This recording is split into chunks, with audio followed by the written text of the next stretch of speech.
et sœurs, chers internautes, aujourd'hui nous célébrons la Pâque, la résurrection de notre Seigneur Jésus-Christ. C'est la fête de fêtes.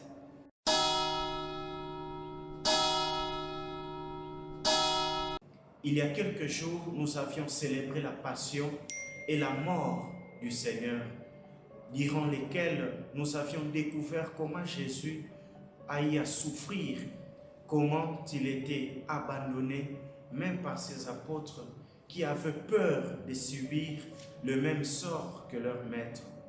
Mais à la résurrection, la donne change.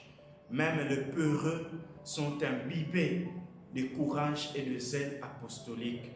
C'est ce que nous voyons dans la première lecture, acte 10, verset 34, pour les versets 37 à 43. Chez un centurion romain à Césarée, Pierre, qui autrefois avait renié Jésus 3 fois, prend la parole sans crainte pour proclamer la résurrection de son maître.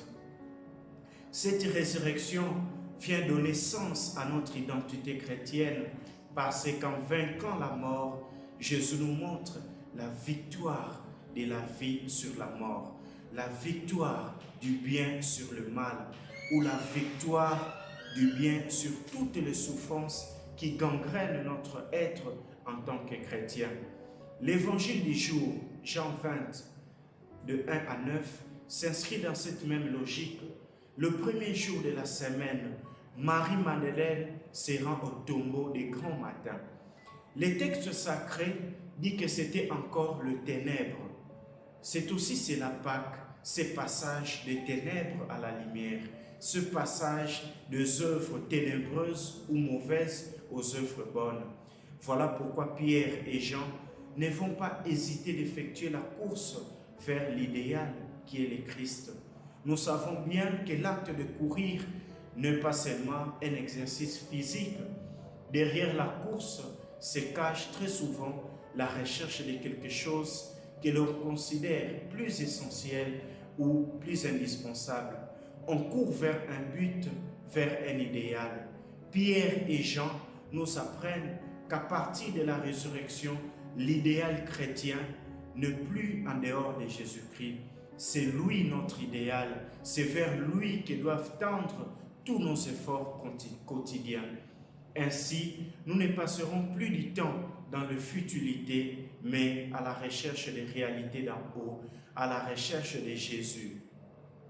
Frères et sœurs, chers internautes, même en ce troisième millénaire, le message de la résurrection de Jésus-Christ résonne encore dans nos oreilles.